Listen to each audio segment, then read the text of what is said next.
We have seen progress in the past few months. We hope that that progress continues to next year.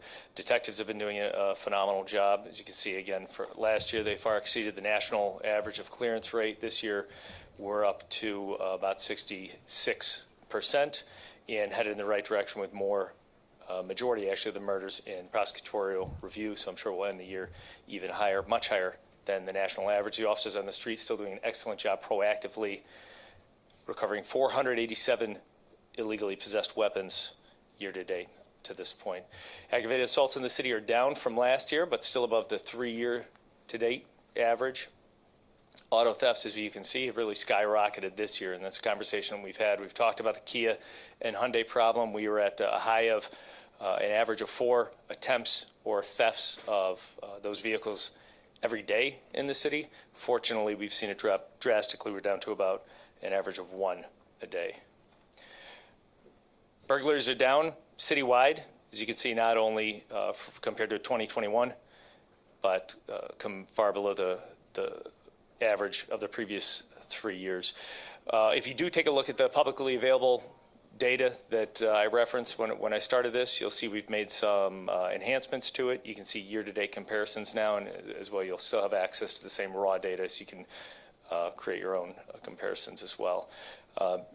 Just want to talk about the city and separate a little bit for numbers right now. And just a reminder, the police department has the city separated into 5 service areas: west, north, central, south, and east. And if you see in this graphic here, the east is the southernmost, just to add a little confusion.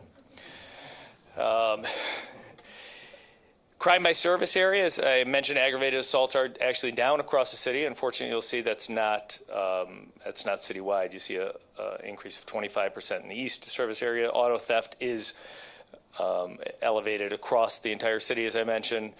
Murders, we're talking small numbers of murders, so statistically probably not scientifically significant. However, each one is obviously extremely significant to the individuals involved. Burglaries are down really across the city. There's a slight bump in the west service area, and with 24, exactly 24 last year, year to date as well, no change in the central service area. In response to a lot of community input that we've got, there has been calls for increased level of presence of police officers downtown. And I've said early on in my tenure here that ideally when we reach staffing levels that we can accomplish this, I would love to have foot patrols downtown. People are calling, they want to see the police presence, they want to see a familiar face, they want to know the name of the officers. And eventually I'm optimistic that we will get there where we'll be back in a position where we have regular foot patrols of the same officers downtown. In the meantime, because there has been a significant drop of violent crime across the city during the holiday season, as increased holiday foot traffic has been taking place downtown, we have managed to staff up with our one discretionary resources special response team. As if you can see, they've been out, they've been visiting businesses. I know in this chamber you've heard some complaints from specific businesses. We've been making sure we've been checking in, asking them if they have any specific complaints or concerns, working with them as well, stopping individuals that are committing crimes, minor crimes, things like being in the parks after closing, and relaying the information to the individuals that we will have a police presence downtown, and we expect everyone to comply with the law. Additionally, you've heard me say before that the argument can be made that drugs are a victimless crime, and you can make an argument for that, except when you lose a loved one to an overdose, or when someone's dealing drugs right outside your door, and there's the chance of violence outside. So, fentanyl is something that's very important to us and the prevalence in our city. And fortunately, we have avoided some of the oftentimes cartel-related violence associated with large levels of drug trafficking. But our vice team, in cooperation with the DEA, recently recovered this. This was about a week ago. As you can see in this picture, what's in this picture is about 15 pounds of powdered cocaine in those colored packages. A couple of handguns, which signifies that these people were anticipating the possibility of violence, as well as subsequent search warrant. We got 3 more handguns off these individuals. And at the top in that gray package marked Chulos, that's over 2 pounds of fentanyl. And that's a real concern to us. We were very happy that we took that off the street. That was 2 pounds of fentanyl that was destined for the streets of Grand Rapids. And the streets of Grand Rapids, as you can see from the numbers of the site, has had 34 overdose deaths this year in our city. Something that is a great concern of mine. We've had 22 successful Narcan administrations where we've actually saved individuals suffering from near fatal overdoses. We've responded in total to 166 overdoses, and that's just the police. The fire department probably has been to even more. So it's a concern of ours, but I know it's a concern of many in the city and want to know it's on our radar. It's something that we're very focused on, and something that I think we're doing a very good job on. That is the update so far. I do want to say one other positive thing. We just this week onboarded another Network 180 clinician. We have doubled the size of our mobile crisis response. We now have 2 teams, and that's obviously will double our ability to respond to individuals in mental health crisis where there's an element of public safety aspect as well. So very excited about that, and I'm happy to take any questions. I know that there's subsequent presentations involving downtown issues. Just keeping that in mind, but obviously I'm at your disposal for any questions you may have at this time. Thank you, Chief. I have a question before asking colleagues if they have anything to ask. You mentioned the addition of a second clinician. Is that for the same shift, or is that for an additional shift? Right now, the way we worked it is one of them starts at 6 a.m., one of them starts at 7 a.m., but they have opposite days off. So they'll be able to cover, on average, we'll have somebody during the daytime hours up to about 5 o'clock every day of the week. We have trained, we had 4 police officers volunteer for the assignment. What we're doing is training all of them and having them kind of rotate through as they work, with the anticipation of it would be great if we could, turn that's team of 4 and a team of 8, or wherever we can go. We know that we'll be able to have the manpower to do that on our end if Network 180 sees fit to give us more bodies. Okay. One other question before I hand it to my colleagues, and that is, when I look at the crime by service area data, I think this in many ways speaks, and look at the map, I think it speaks to, I think one of the issues that we have in terms of what's being communicated, or what's being communicated to the community in terms of in looking at this, the downtown is not a place that's seen as having significant violence. And so I think that, again, we've heard that, or it's been put out there that downtown is a place that is violent or unsafe. And when I look at the data and I look at the map, it doesn't come across as the same. We had an incident in November, was the last major incident of violence, where a mentally unwell individual struck 2 women with a piece of metal that was found. They were, I'm sure it was extremely unsettling and very scary, but fortunately neither one of them were injured significantly. The officers were on scene almost immediately and apprehended the individual. However, that one incident was on the news, and it gained a lot of traction. You saw the same thing with an incident at the Blue Bridge, which was a very isolated, very specific thing where we had individuals shooting at each other. So it's not a sign that downtown's unsafe. It's a sign that those 4 individuals who are engaging in that behavior at the Blue Bridge put themselves in an unsafe situation. So the kind of story that's been told of extremely unsafe, I mean, what we're not seeing is we don't have, out of control robberies downtowns or random incidents of shooting or things like that. If you look at the data, it is a very safe downtown. Having said that, I know that any one individual that experienced any sort of violence would probably say otherwise, but you are correct that where we're seeing more violence is in the South Service area and the East Service area, which is why we, especially over the summertime, dedicated those additional resources there, and that's exactly where they'll probably end up again as we review the data coming in as it warms up. Very good. Okay. Commissioner O'Connor. Yeah, thank you, Commissioner. The mental health co-response model, how many total mental health clinicians would we need to be able to offer at least one person on shift 24/7? Boy, let's see. I want to say 8 if you take into account discretionary days off and 24-hour service. It would probably be either 7 or 8 to get 24-hour coverage. So you'd also then need 8 adjoining GRPD members. What's that, sir? You'd also then need 8 GRPD members total. Well, actually, it would be a little bit easier. easier for us so long as we had maintain that pool of individual cross-trained individuals. Like I said, we have 4, really 5 now on days that can fill in.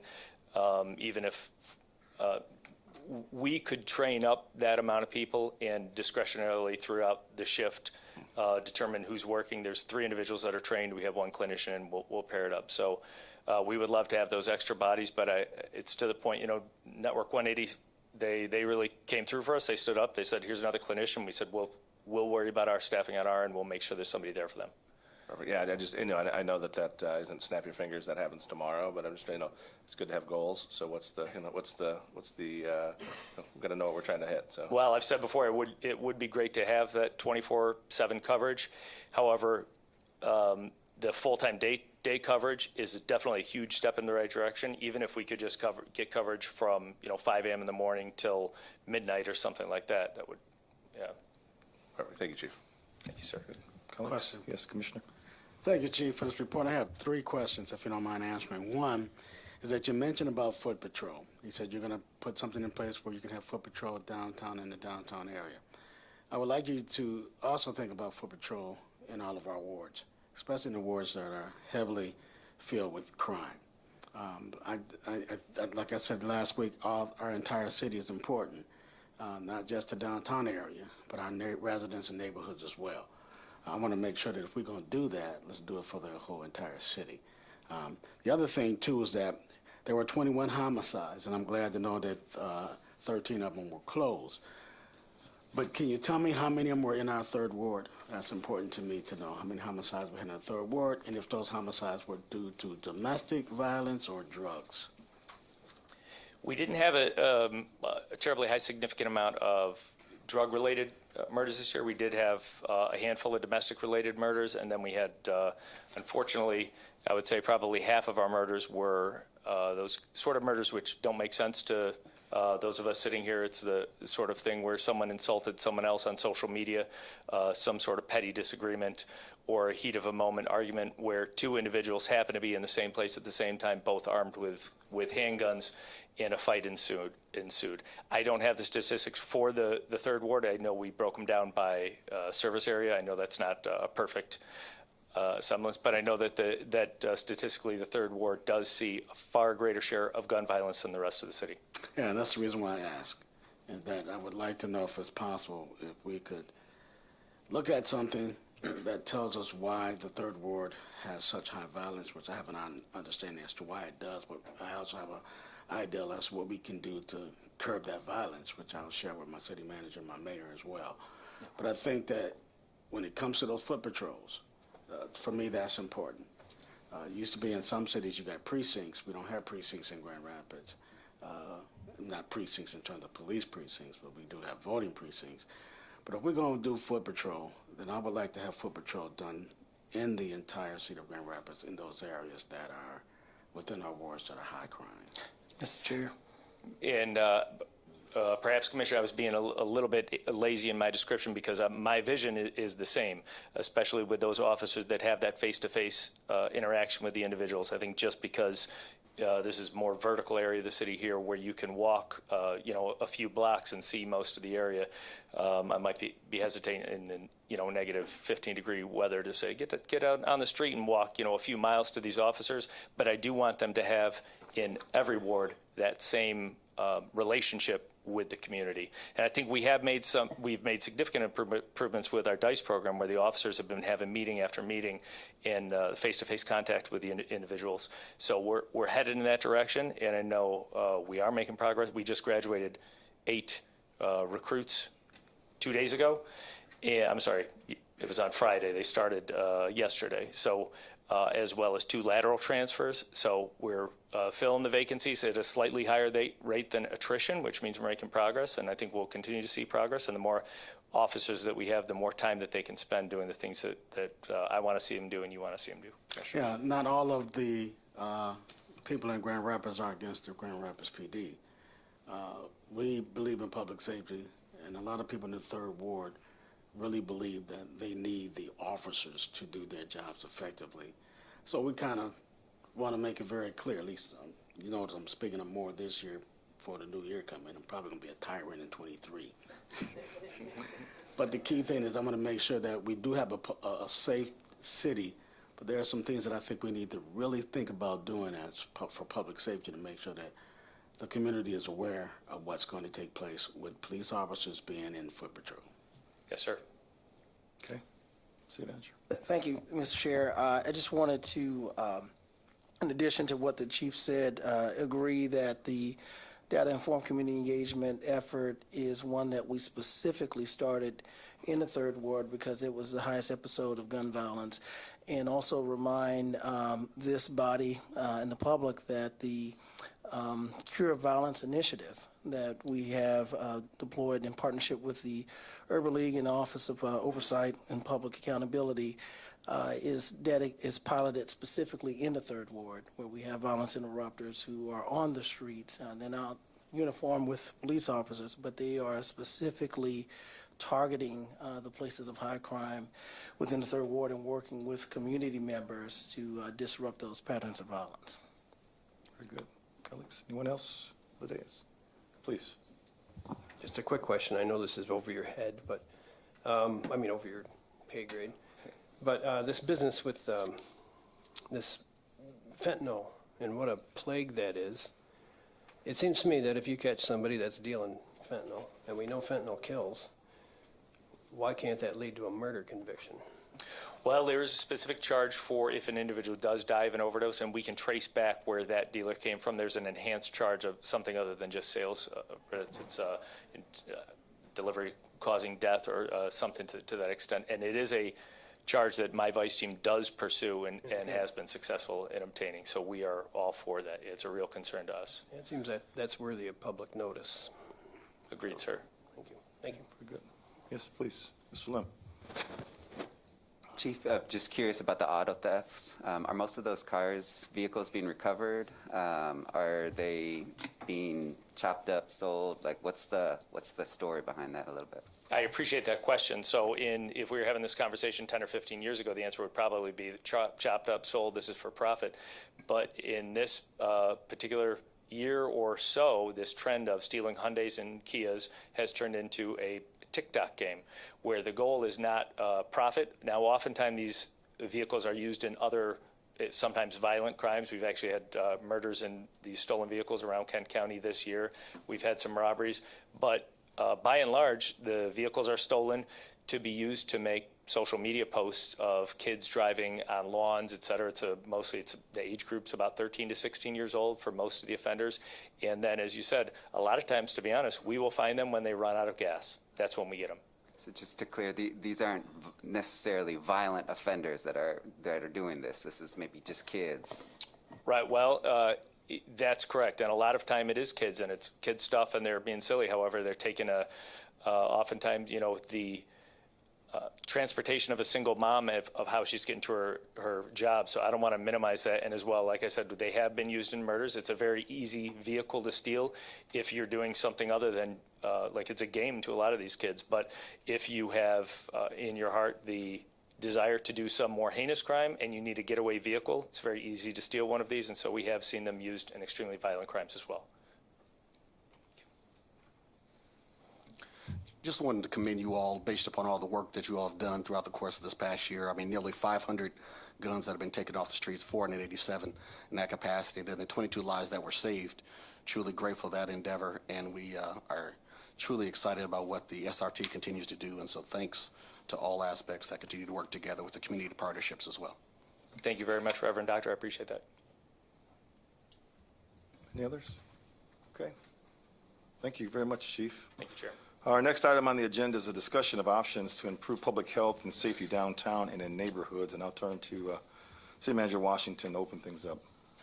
Thank you, Mr. Chair. And I wanted to just follow up from the discussion last week, and I know we've gotten a significant number of emails from the public inquiring about what actions the City Commission or the Public Safety Committee will take relative to ordinances that were proposed, and to remind the public in this body that before you, we don't have any recommended actions for approval. This is all staff analysis, staff work, staff administrative recommendations that we will move forward, but there is no ordinance to be adopted today or tonight at the City Commission meeting. However, what we will do, Ms. Barron's Deputy City Manager will provide an overview of some of the services that we are offering to the unhoused community, as well as a inventory of all the current city ordinances that are already existing. These are not new ordinances. These are ordinances that are already existing that could be used to enforce some of the behaviors, some of them, particularly the more aggressive and dangerous behaviors, and she'll go through that, as well as talk about some of the things that we want to do more holistically in addressing the issue of housing and housing affordability. So I think that they are about ready. Are you ready? We're apparently working on a technical issue here. Okay. So with that, I'll turn it over to Ms. Behrens and ask her to walk us through the presentation, and if you can hold your questions until the end, that would be helpful. Thank you. So the manager did talk about today's objectives. I just want to reiterate that we are here again to present an overview of the more comprehensive city response. So we've been here several times in the last few months talking about the fact that we do recognize that public health and safety require resources and responses from beyond our traditional first responder departments. And so today's presentation is continuing on that theme. As we mentioned, we are here really as a result of some conversations that happened at the Commission's meeting last Tuesday. The Commission did receive some communication signed on by many stakeholders expressing ongoing concerns, particularly focused in the downtown on behaviors, disrupting and disturbing behavior, as well as advocating for additional or continued support for those experiencing homelessness or housing instability. At that meeting, we also heard from many other stakeholders expressing concern about additional regulation and talking again about additional resources really being the response that was necessary. The Commission had a brief opportunity to provide their feedback, Commission members, and noted that there are a number of ordinances and provisions that already exist to address the behaviors, or many of the behaviors that were complained about in particular, and that we had been making a number of investments in facilities and services over time, and so that perhaps the time was ripe to provide some more in-depth information to the community, and that this Public Safety Committee meeting would be a good venue to start that conversation. So we're here tonight to provide, or this afternoon, to provide some of that overview, and also to foreshadow meetings in the first part of 2023, where we will do some more community engagement and some more in-depth conversation. So I wanted to first highlight some of the investments that the city has undertaken, particularly with respect to facilities and services for those experiencing housing instability. So I want to focus here on really the time period since the pandemic. And so some of the things captured on this slide were efforts and facilities that that the city stood up during the pandemic, during the height of the pandemic, to ensure that we were able to provide safe and socially distanced areas for people who either needed overnight emergency shelter or places to be during the day. So some of those programs have now closed, but we continue to have overnight emergency shelter beds that are adequate to serve the population that we have. Some of these efforts are ongoing. So for example, during the pandemic, we did start this initiative to store personal belongings to assist people from having to carry those those belongings from place to place, and also to address some of the concern about belongings accumulating in the right-of-way. That program does continue, so that pilot was successful. We're able to continue our partnership with Mel Trotter to continue to offer that. Some other things that are continuing is availability of day and warming and cooling centers, and my next slide has some more detail about that. We also have a permanent 24/7 public restroom available that came in during the pandemic. and in front of the commission over the last couple months, projects have been approved that will add to our public restroom stock downtown, both at Hartside Park and Veterans Park. We continue to invest in affordable housing, knowing that and understanding that housing is really a huge part of the need here and a huge part of the solution. So the Affordable Housing Fund Board started its work this year and anticipates putting a request for proposals out on the street, as well as our continued investment through other federal dollars in rapid rehousing and other facilities. So here, and this will be posted on our website, so nobody needs to jot this down as fast as I'm going to move through this slide, but we do have a number of facilities throughout the community to offer warming center locations to ensure that folks are able to come in during the inclement weather in the winter.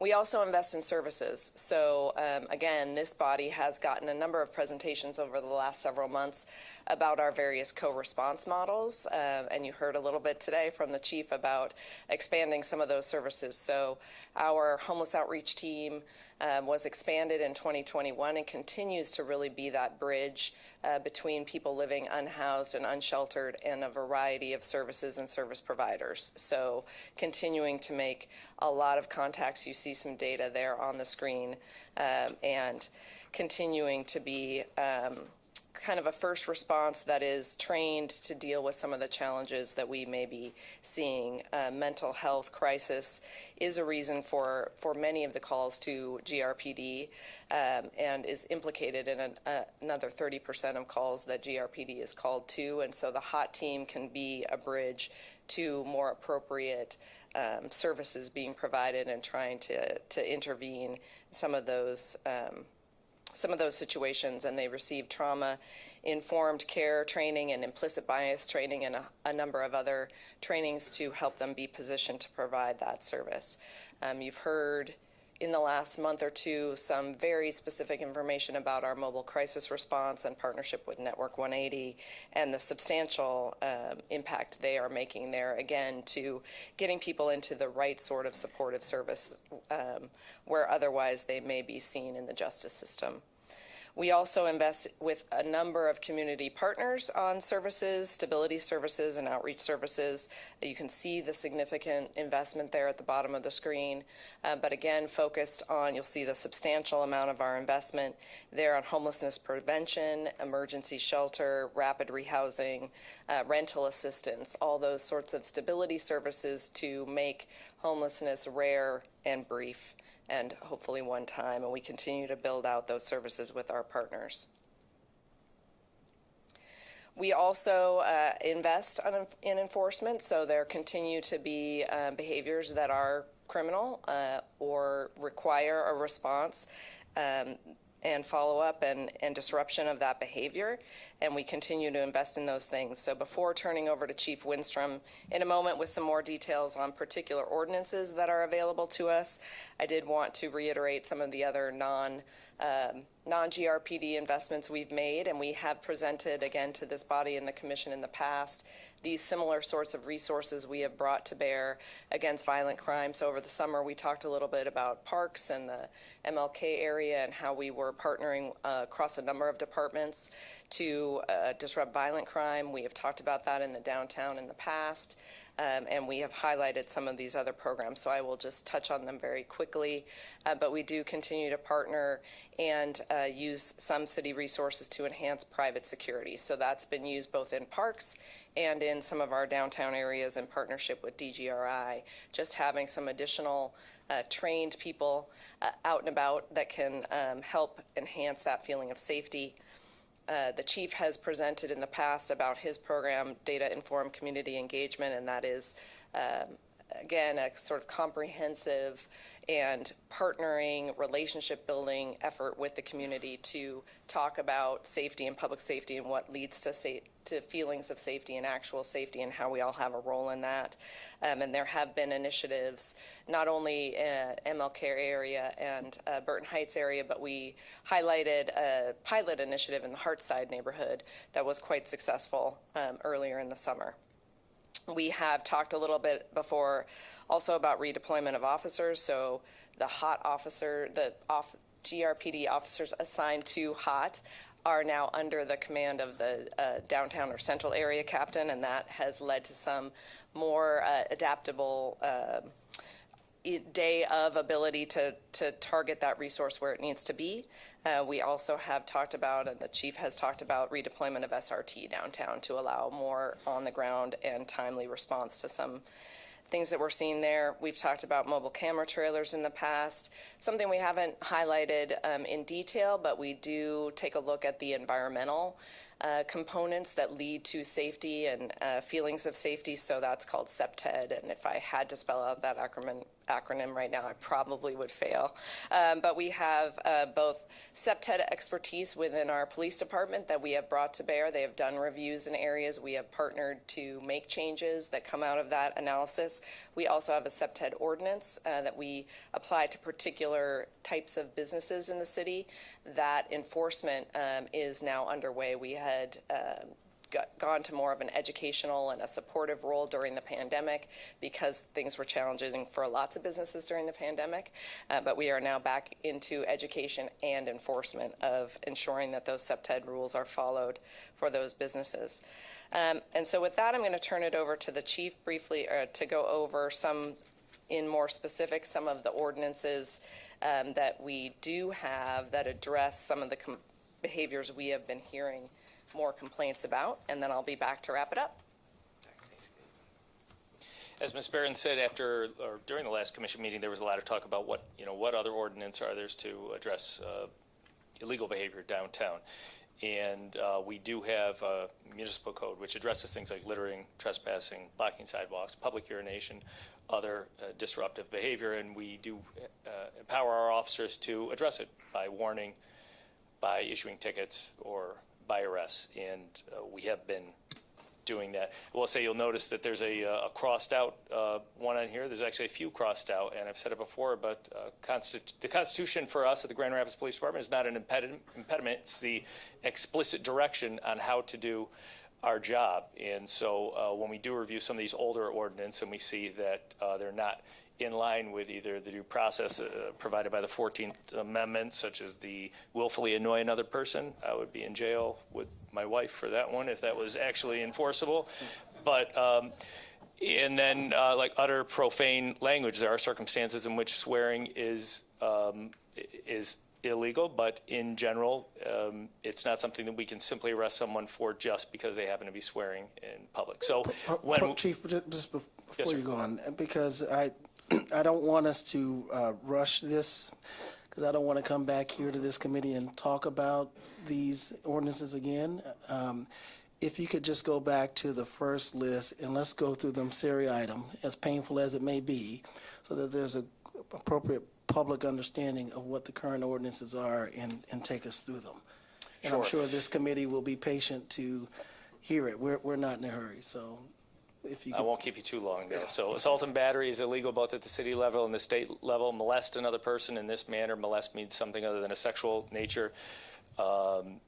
It means to disturb or annoy in a way that's been defined different ways by a court, but it's something that we could look up. Obviously, obstructing free uninterrupted passage on the street, that is what it says. You cannot legally stand on the street and say, it's my right to be here, and block the vehicle in front of me or block pedestrian traffic. That is illegal. Trespass, again, is one of those crimes. It is illegal at the state level. It's also illegal at the city level.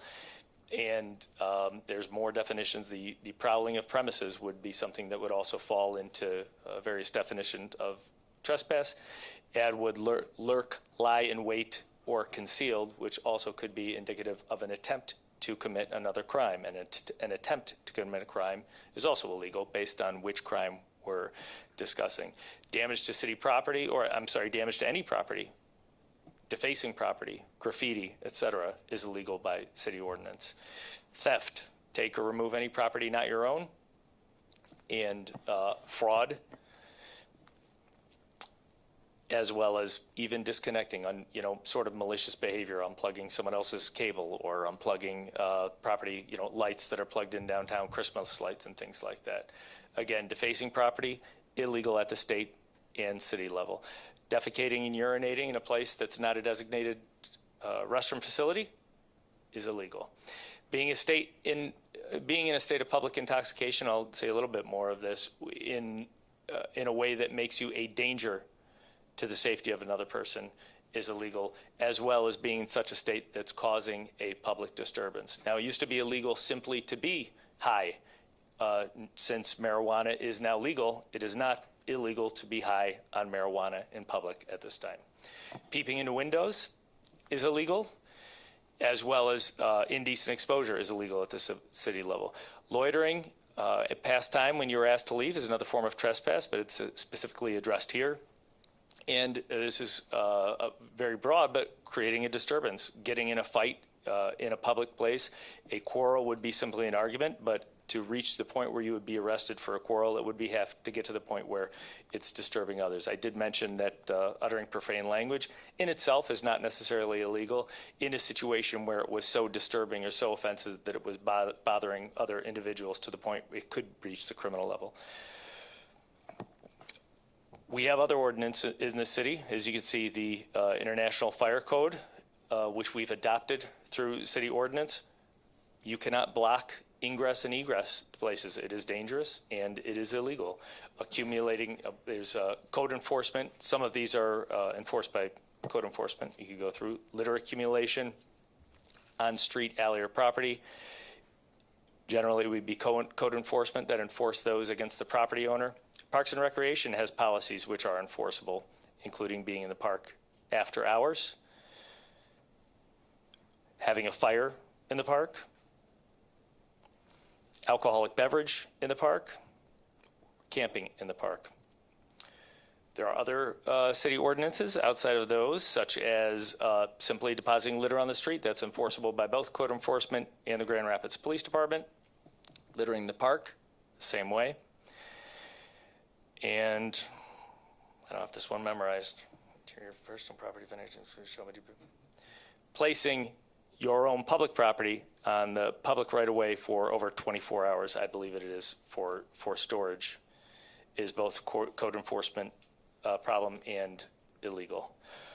Any questions on any of those? And this is not all-encompassing. I mean, I mentioned the constitutional aspect because any city really that's been around for as long as Grand Rapids has, if you look at the municipal code, you'll find some old chapters which probably are no longer enforceable. I know in the jurisdiction I came from, there was still a law in the books, spitting on a sidewalk was still criminally enforceable. So it's just how it is. When we put our police officers or other enforcement officers in the situation that they're going to take someone's liberty away or issue a fine, we want to make sure that we're on solid constitutional footing before we do so.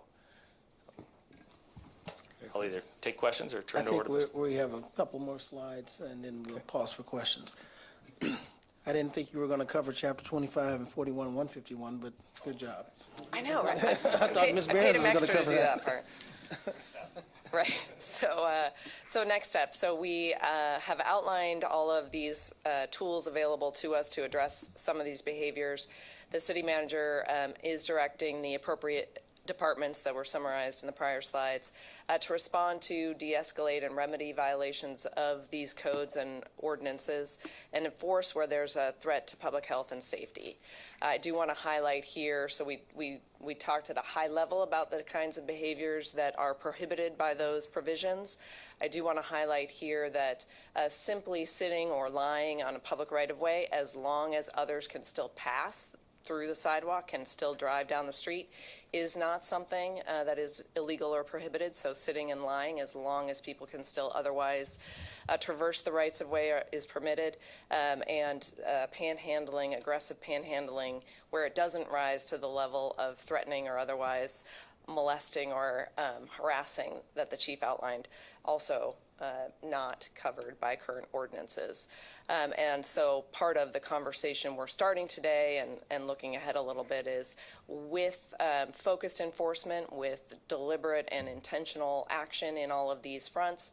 Are we covering what we need to cover, or are there gaps at the end of this that we believe need to be filled? So that'll be part of an ongoing conversation. We will also be meeting with our partners in this, particularly in the area of the unhoused, homelessness, mental health, drug dependency, to look at the effectiveness of our services. And again, what are the gaps? What are the resources that we're bringing to bear? And are we getting the outcomes that we're looking for?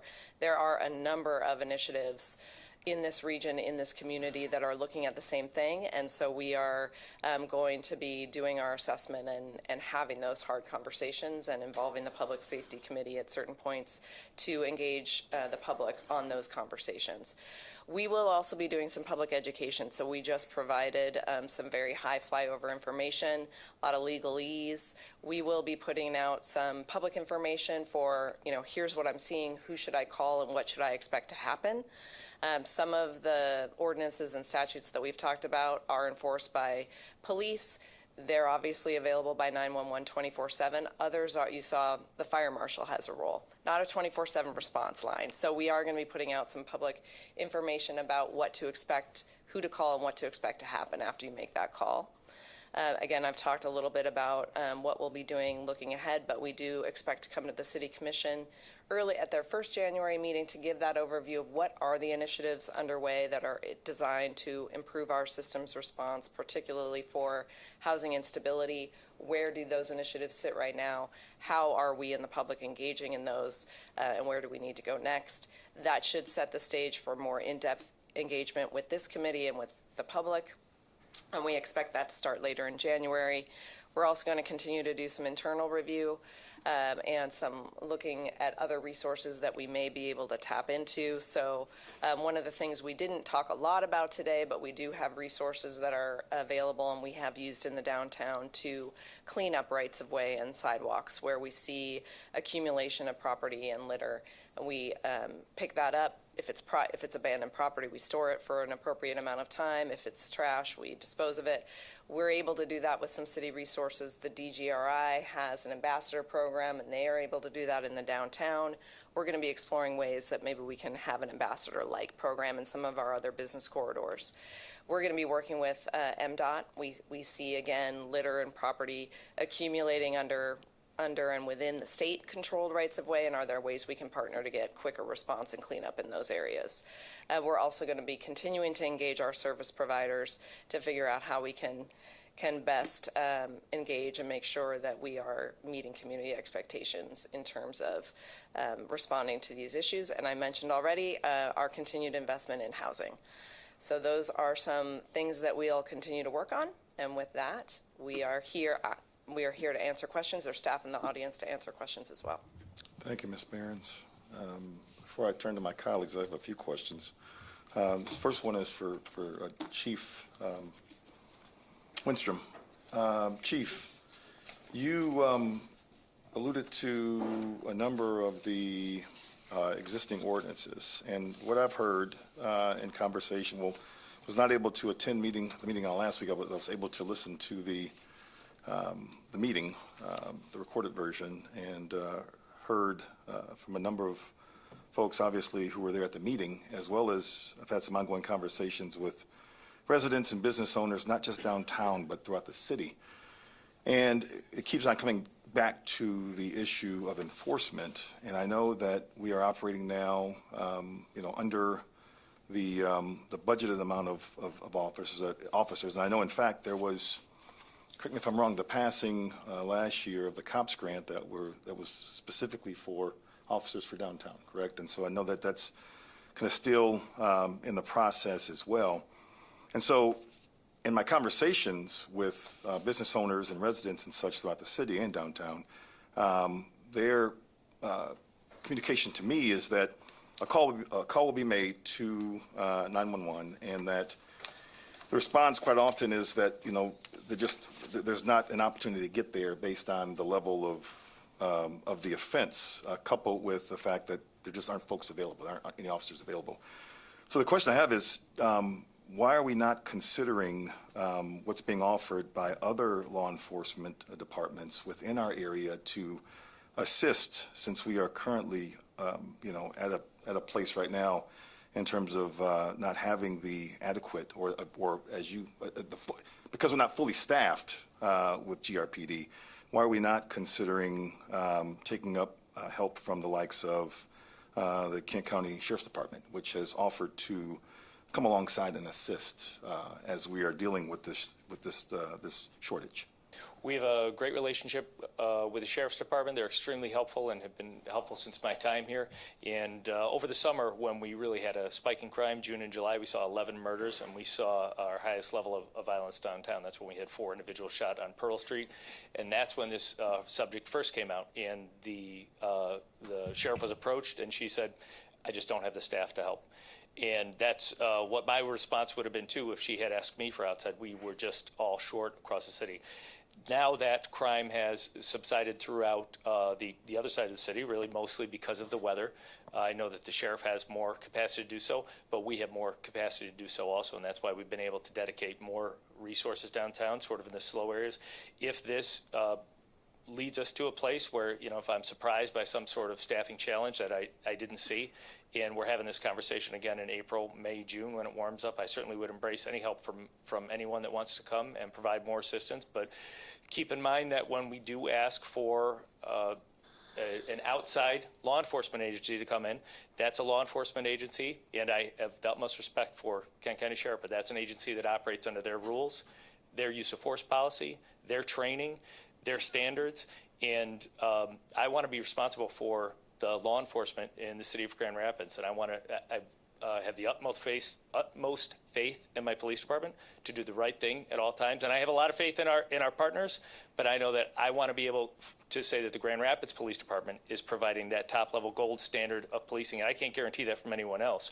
So in a perfect world, we want to do it. We're best positioned to do it. We have those connections with the community. The sheriff's not involved in our DICE program, so she doesn't really know the neighborhoods like we do. She doesn't know what the community wants as well as we do. If it came down to a level of violence that we see again, that we need more bodies in the area, I would certainly take her up on that. But in an ideal world, GRPD should do it ourselves. Okay. Hope that answers. Yeah, please.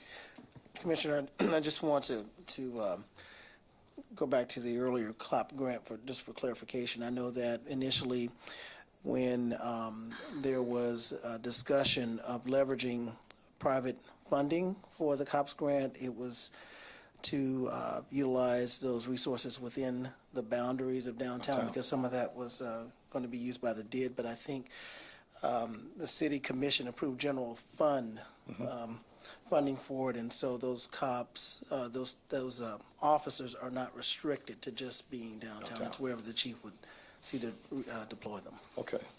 I also want to, I guess, take an opportunity really to, it seems that perhaps now might be a really good time to, based on the next steps, an opportunity to pull in and have perhaps more substantive conversations with our partners, with service providers within the county.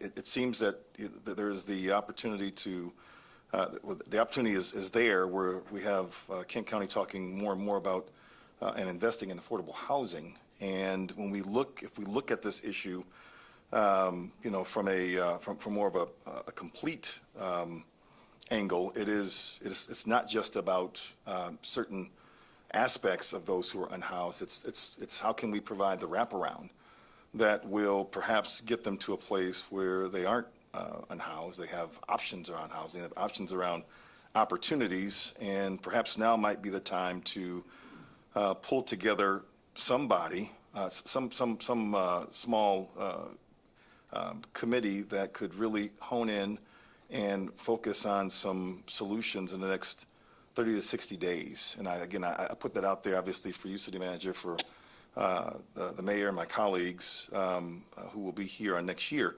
But it just seems like if there was ever a time to really, take the bull by the horn, it's now, since everyone seems to be leaning in all the more around this issue. And so I'd like to offer that up as a possible solution, because I think that's the opportunity presents itself right now. Commissioner, and I think Ms. Behrens highlighted earlier that being part of the intent to have a more holistic community conversation, especially when we have a lot of good people that are doing work in this space, and some of them are here today, and we appreciate the effort, and this has been a long-standing initiative. I remember taking a tour of Mel Trotter and seeing the executive directors and being shown Mel Trotter himself when he first came to this city in early 1900s. So this has been a 100-year issue that we have compassionately addressed as a community that has resulted in over 1,000 shelter beds for emergency shelter. And that is great for temporary solutions, but that does not address the issue permanently.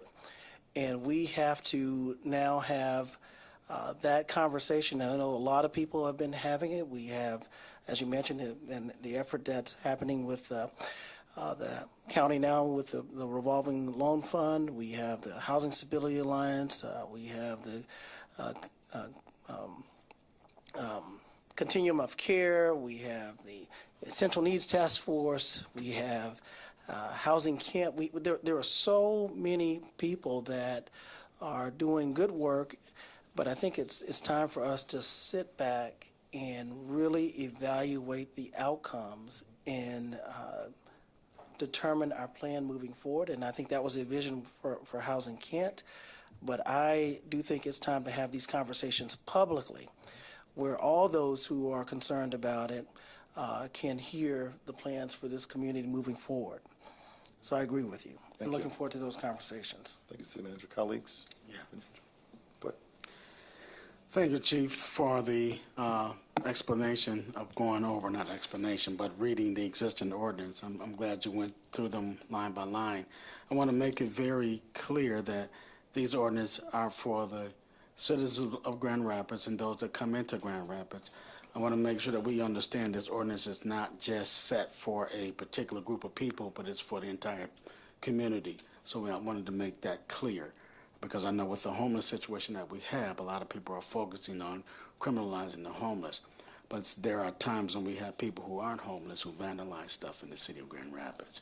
So I think as the city manager and Commissioner Jones made it clear about making sure that the public is aware of these ordinances is so important, and that we get communication out continuously. And so as third ward city commissioner, I'm gonna do my part in my ward to make sure that these ordinances are known in the upcoming year, so that we can improve the city and improve my ward, because I don't want violence to continue to rise in the third ward anymore. Thank you. Commissioner? Thank you, Commissioner. Let's see here. First, I'll start with the hot team. I think, again, I've been really happy with the work of the hot team. Impressed with what they're doing. Similar to the question about mental health professionals, I think there's going to be the redeployment of the officers from the hot team to serve regular roles, but still have them available is great. I think that's a good step to help address some concerns. But if we want to get to 24/7 hot team coverage, maybe Chief Lehman can answer that question. How many more do we need? How many more fire? I know we approved some more firefighters this morning to add to the roster. We've made some changes last meeting for sergeant and captain. But what else do we need to get to that level? I think that's question one. Wow. We need to hear you on the mic, Chief. Chief, if you can come to the mic and address that so the public can hear your response. Yes, sir. The hot team to go to a 24/7 model would need to triple the number of people that we have right now. So it would roughly be 36 from the 12 that we're at right now. And careful, so if you can, I know you're going to have the presentation, so that's not 36 firefighters. No, that's not 36 firefighters. That would be a total of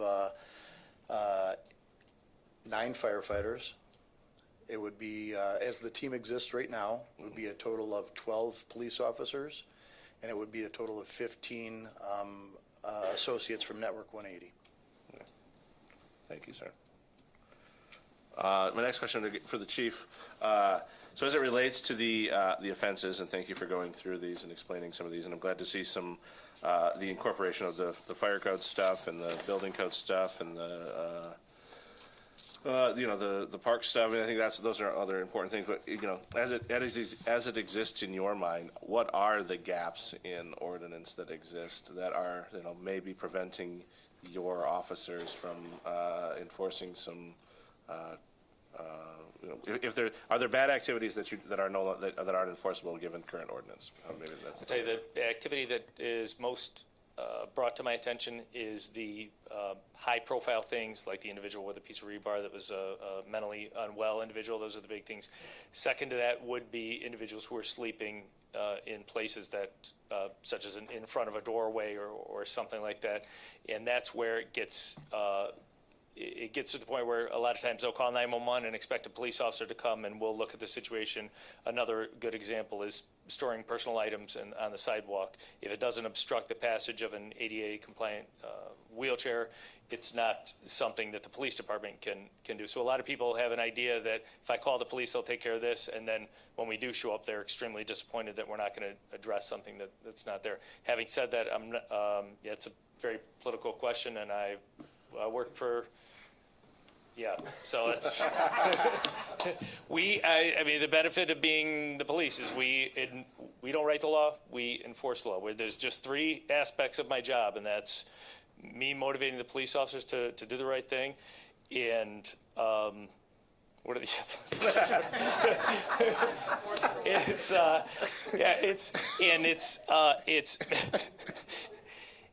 there's really three aspects in policing, and that's what the community wants, what you can get the police officers to do, and that's generally what, they all want to do the right thing, and then there's the law. So when all three of those come together, that's where we are.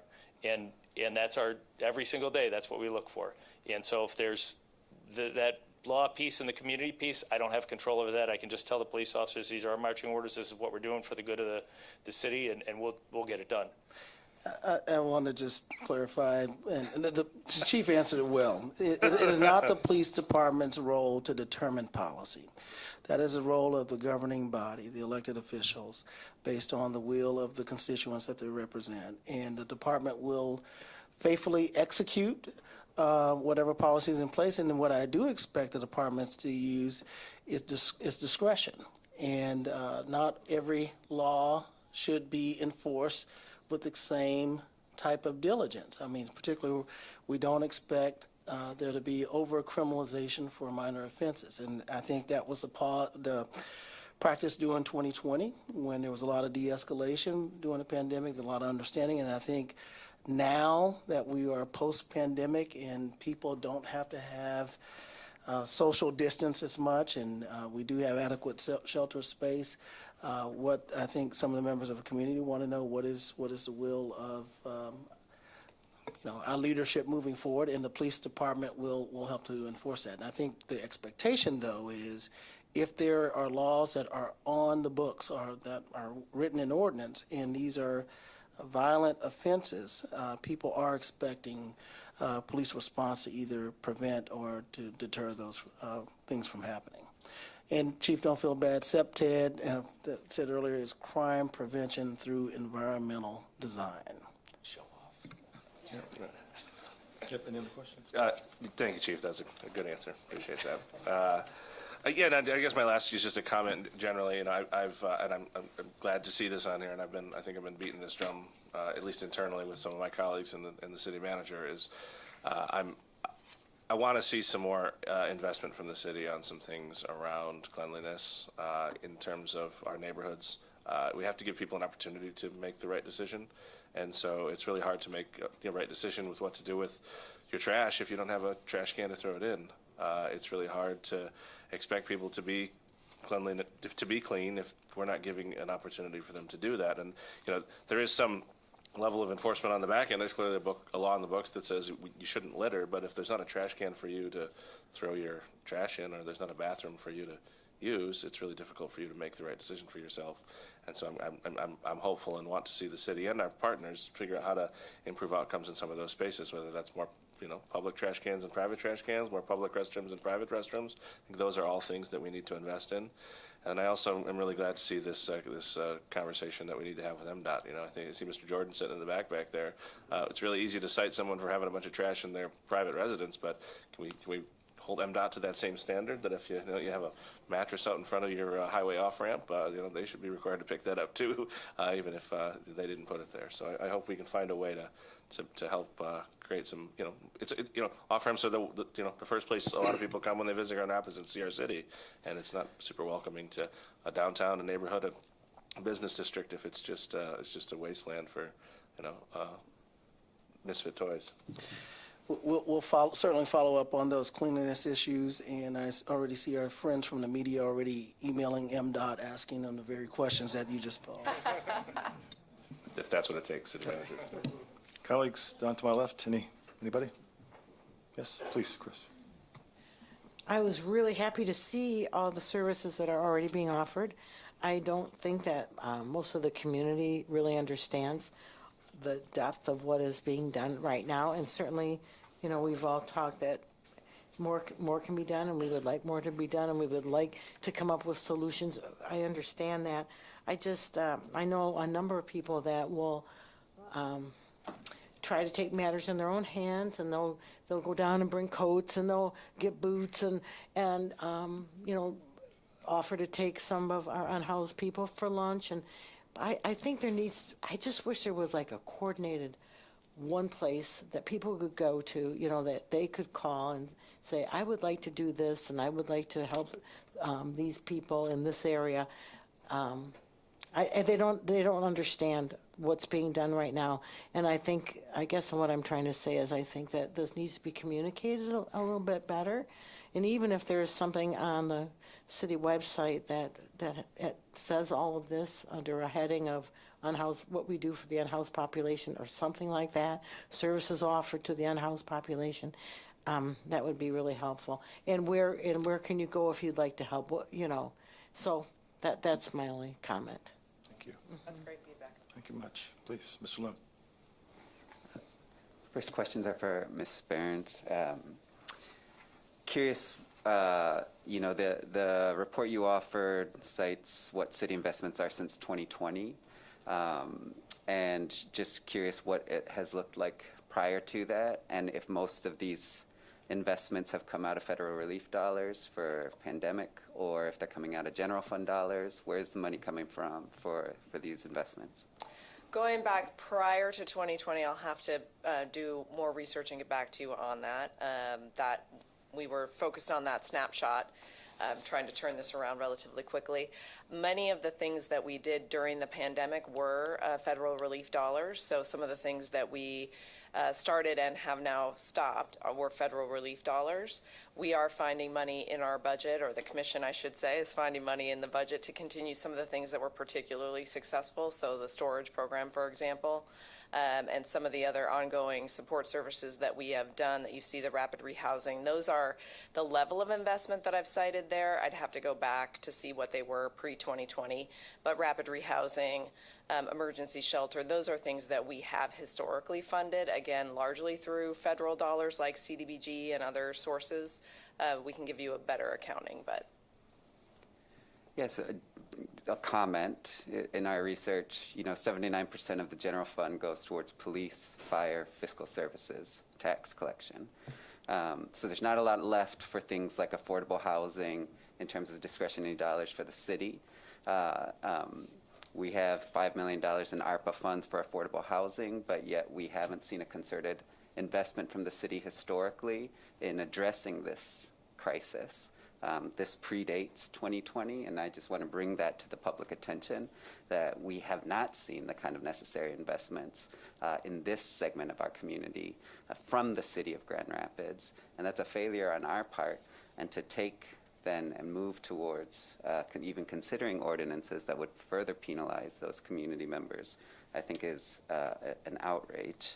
My next question is for the chief. And it's a question around enforcement. You mentioned warnings, fines, arrests as sort of the level of escalation in terms of enforcement. If a fine is issued to a community member and they don't have money, right, they're living on the street, what happens if they can't pay the fine?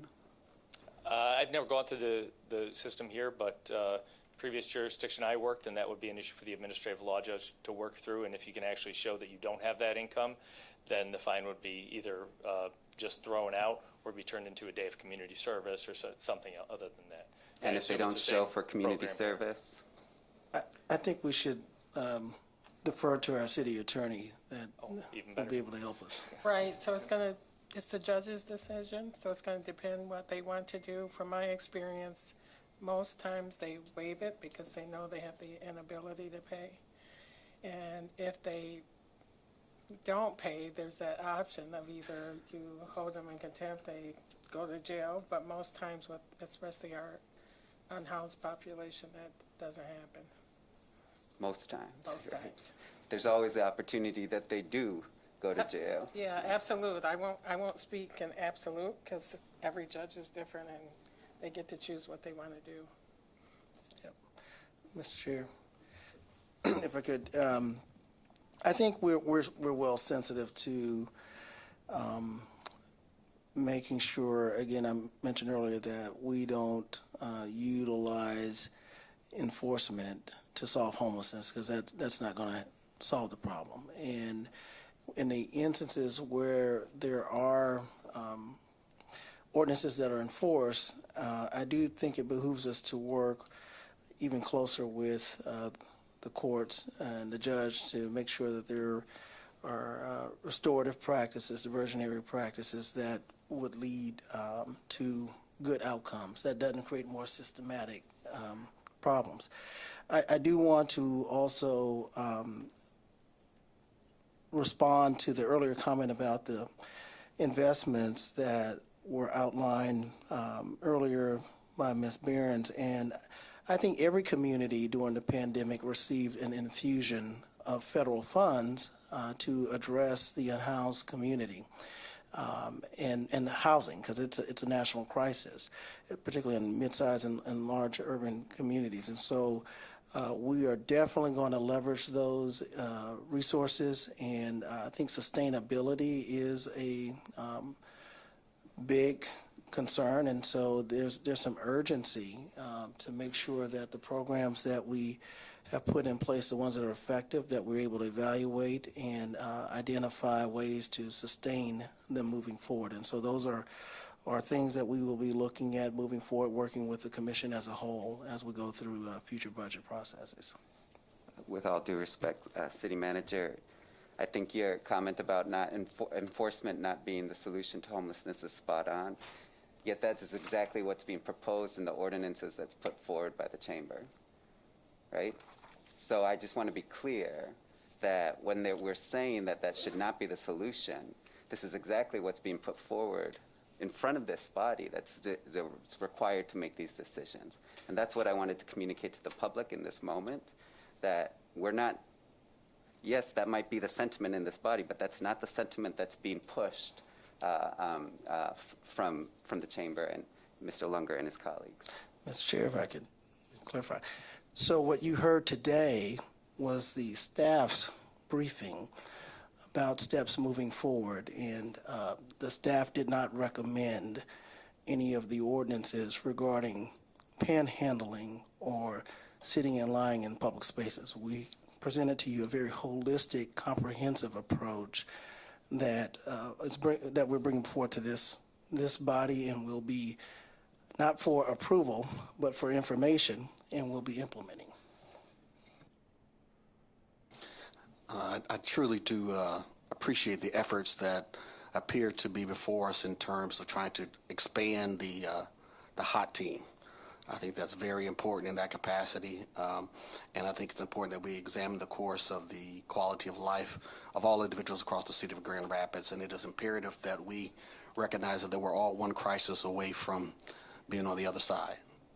And in that particular narrative, I hope that we would take into consideration the efforts of informing those individuals that use dégagé and use mail trotter more about some of the city ordinances that are out there, and we look forward to working together in a more collaborative effort. Thank you. Thank you, Mr. Chairman. I'd like to underscore the comments that have to do with giving the public information. Now, you're going to be working on it for in the next month or two, but there's so many excellent stories of work already being done, especially the stories that coordinate with other agencies beside police. The HOT teams, Network 180, those are important aspects to, getting at systemic issues. So secondly, I think it's at least the public's eye here, and I live downtown, are ready to see more police in the streets, more police. So I think that discussion can be revisited in terms of the funding and moving forward in that, especially as we come with a strategy that balances out between, it's not a military occupation. This is about really caring for people. Thank you. I'll try to be brief. Excellent reports all around, always. This issue, many years ago, being an old guy kind of helps you out once in a while. Back in 1971, it's right around there, Toronto had a problem with homeless and hippies on Yonge Street. And so their solution was to round up the RMPC and on horses, and they just came down and swept everybody off the streets and made them move away. And so I got the call about this issue, and I started to palpitate. I'm thinking, what are you guys asking here? So kind of freaked me out a little bit. Obviously, that's not the issue. But the issue of housing, I've said this before, I'm going to keep pounding this thing. We will not fix the affordable housing problem in this city unless we fix the zoning code. The zoning code has absolutely ravaged the city. And if there's no more empirical data than the fact that our schools are imploding and having to have meetings about closing schools, and the lowest population in our public schools in my lifetime, ever. So that's one thing. Zoning code's got to be changed. The other thing is how you treat and how you house people. I would invite everyone, and I can make this happen, but there's a place in Battle Creek called Silver Star Apartments, and it was developed by a former client of mine, Medallion Management, and their thing was about dignity and respect. And Silver Star Apartments is on the campus of Battle Creek Veterans Facility, and the hospital's like footsteps away. However, this place is dedicated 100% to homeless veterans. So the homeless guys are coming there and women are coming in there with all of their baggage, literally and figuratively, and they somehow develop a home where they feel safe, where no one's going to steal their stuff and no one's going to beat them up, and they can learn things. They can learn how to be a chef. They can learn how artwork. They can do whatever. It's a terrific place, and if you're going to house people who are separated and desperate, that's a good model to go by. I would highly recommend that. The other issue is mental health. My family, I deal with mental health in my own family. I have a mentally disturbed person in my family, and I can tell you that accessing mental health in this city is a nightmare. It's just too hard. It's very complicated because it's layered with laws and regulations and everything else. So when people are mentally ill, I had this conversation with the fellow who called me to get me jacked up on this thing to begin with. You know, he said it's about behavior. It's all about their behavior. I said, Johnny, these people don't even know what their behavior is. They don't know from 1 minute to the next. And living with someone who's schizophrenic, I can tell you there's no magic wand. There's no magic way to get this done. It's a horrible process. They all need help, and almost all of them will refuse help, including my family member. That person's just lucky that he can live with us. Otherwise, I don't know where he would be. So there's hundreds of families in the city dealing with this right now. And some of these people are slipping through the cracks and ending up on the streets. And it's just not something we can look at and think, well, just do this and just do that. It's not about behavior. It's about fundamentally understanding how the brain works and what is making this person behave the way they are. And then let's lean on that and not be punitive and not be, judgmental about it, because they don't know. They just don't know. Then the other thing is, the last thing is money. Everybody's been coming in this chambers for the last few years saying, we got to have this, we got to have this. Comes down to money. It's not a finite pool here. We're going to need more money. I was happy to see that the City Commission voted to support this idea of signing bonuses or whatever and more pay for incoming police officers and all that stuff. Vital. Absolutely perfect move to make. But that pool of money is going to dry up too. We have to increase the amount of money coming in for this dedicated style of purpose. And I'm happy to commit my old buddy David, and I will be happy to run one more campaign to raise the taxes on the people of City Grand Rapids to do something decent like this. And I think there would be big support if it was properly proposed. And I commend everyone here that because of the level of compassion and understanding that this commission operates with most of the time. I just think we can get this done in a very cool, calm, collected way without freaking out. So, thank you. Thank you, Mr. Scuttle. We have one more presentation before us. Item number 3 is an update from the Grand Rapids Fire Department on the homeless outreach team and staffing needs. Chief Lehman.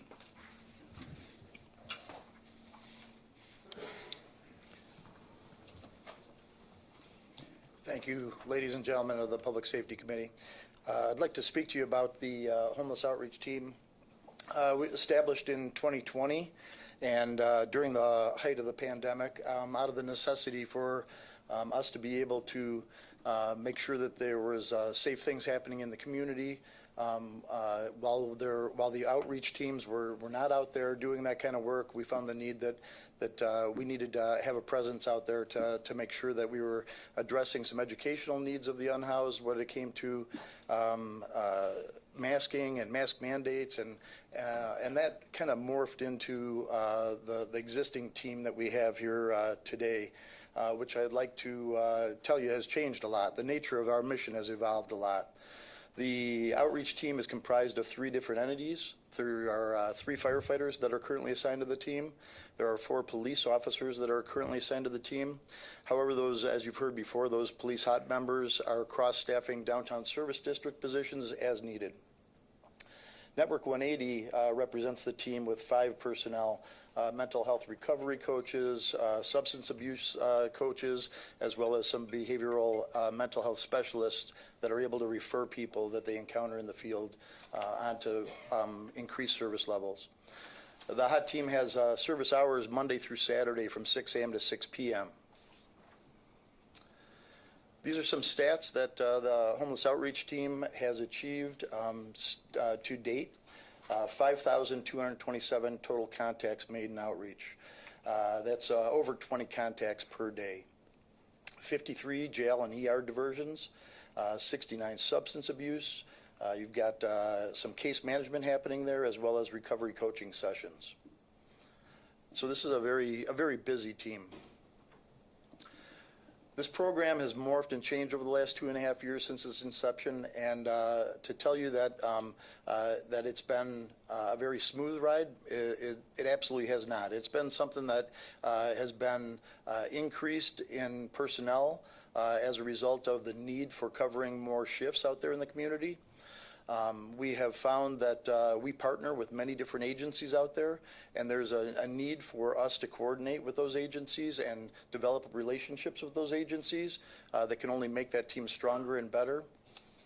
And we attempt to do as much as that as possible. We act to be that hub of a team that is able to interact on a city level and be able to break down barriers on a city perspective, as well as adapt and do those things necessary to keep our community safe on all levels and all of the members of our community. Ultimately, the hot team itself, and speaking just from a fire department perspective, we have done this work over the last 2.5 years with overtime, and it has been funded through initially CARES and now ARPA funding, but we did not have we were in a trial period. And so where we're at right now is that I believe that I know that my recommendation right now is that we move this team from the fire department perspective towards a more permanent and staffed team that would be supported financially through budgeted money and personnel on a full-time basis. The overtime right now is impacting the fire department to the negative. We've done an analysis. We can save over $100,000 or roughly $100,000 a year in dollars, but the money that we would save in the inefficiencies within our ordering back personnel on overtime is at a far greater expense than the dollars saved in our pocket. And so in order to make this team sustainable, it's my recommendation that we stabilize this team and ask that consideration be given to the fully staffing of our hot team members from a fire department perspective. So this, if there are no objections today, what the chief would prepared to do is prepare an item for future consideration for the City Commission Fiscal Committee and for the additional appropriations for this staffing. Okay. I would move that that be a recommendation of this body. And I support. Okay. Take a vote. Take a vote.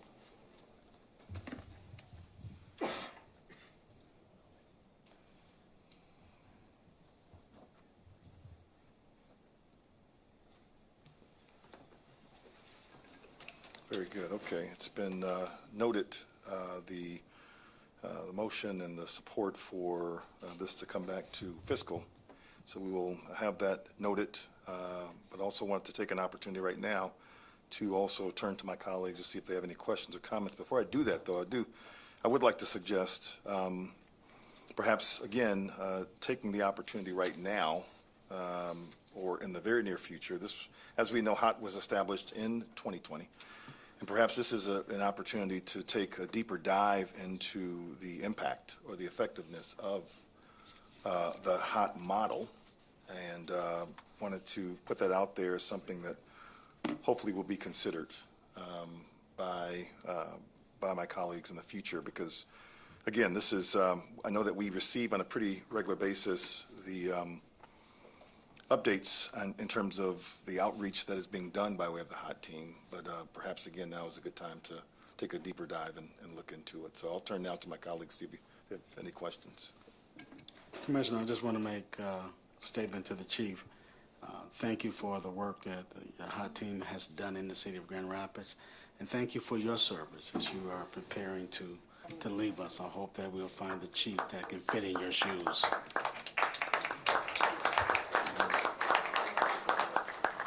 Thank you. Thank you.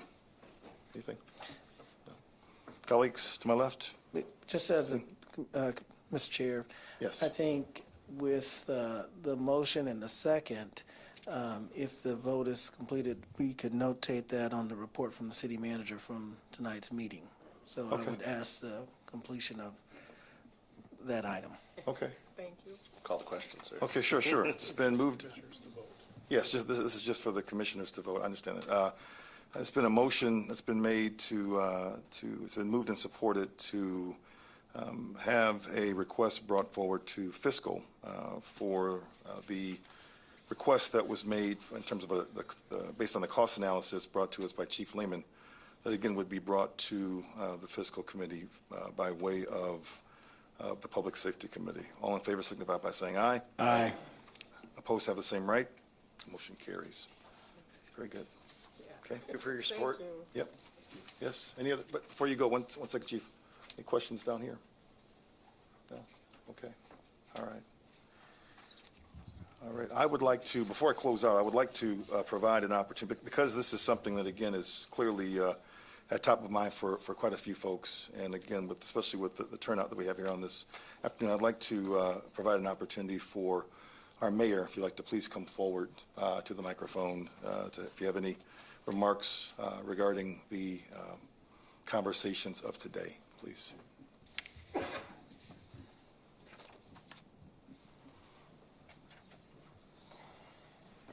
Thanks, Chair. Yes. First, I want to thank the entire Public Safety Committee for your service. I appreciated you being willing to add this to your agenda when I recommended it last Tuesday. And quite frankly, as I look out in this room, I see individuals that we all know and have worked with for years. And many of you we've worked with in this space. A couple things I'll add. One, I appreciate all the comments that all of you have made. Chief, both chiefs, thank you for your work and your leadership, and all of the city staff. You know, we are in a moment where the issues faced in our community have been exacerbated by a whole host of issues. And you all talked about this, right? We have a housing crisis. We have a mental health crisis. We are coming out of a global pandemic. And we have complex problems to solve, and this is one of them. But in addition to all the work that Ms. Behrens I don't know what our deputy city manager talked about today, there's a lot of work happening in this community and has been for years. I mean, we've come together through the Housing Stability Alliance for years. We have Housing Kent. We're investing and working with Built for Zero. We have the Fuse program looking at frequent users. We have a crisis stabilization unit that is going to come online hopefully soon. We're partnering with the county in ways that we never have before. And I guess for me, a couple things that I thought about as I sat here is that I wish I had a sea of resources and that I could solve every single one of these problems tomorrow for every single person that is struggling in the city. But that is not the case. The other thing that is true and the reality that we live in is that the city cannot solve these issues by ourselves. And that's why it is critical that we work with the county. The county oversees Network 180 and community mental health and our public health department. And the fact that we have a county that is investing in a revolving fund right now for housing is really something we should all be celebrating. And again, we're not going to solve this overnight. I know it's an urgent issue. But what brings me a lot of hope is that there's a lot of good work happening already. And what we need to move this work forward, in my opinion, is we need good information and data. We need to have the Community Housing Connect data system off the ground. We have to be sharing data. We need reliable data we can base decisions on. We need to identify the gaps in the city. One gap we know we have is supportive housing. We need to help move people out of shelter more quickly into stable housing. Housing's the solution of homelessness. We need to identify the individuals who are resistant to going into shelter. And Ed, many of us know people struggling with mental health, and we need better mental health services. So it's a complex issue. I'm not going to stand up here and pretend that it's not. Commissioner O'Connor and I have talked at length about housing. We don't build housing at the city, but we enable housing to be built in the city. And there are barriers right now. And we need to do our part to address those. But again, I want to be really realistic about what is in our realm of authority to do and what we can do to be a part of the solution. But we need all of us in this room to be working on this together.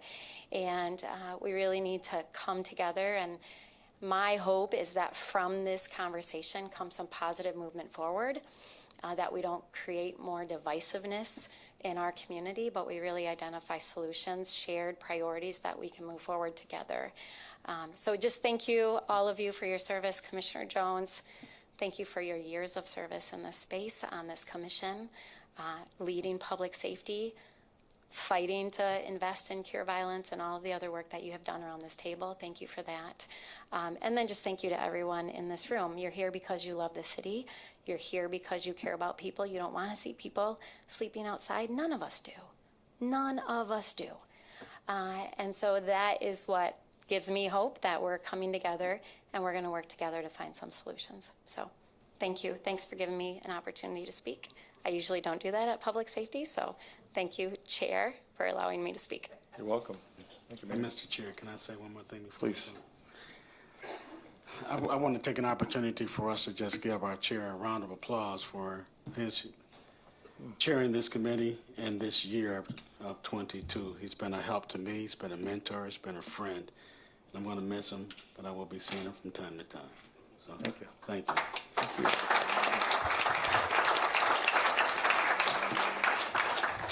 I like that color purple you got on too. Thank you, brother.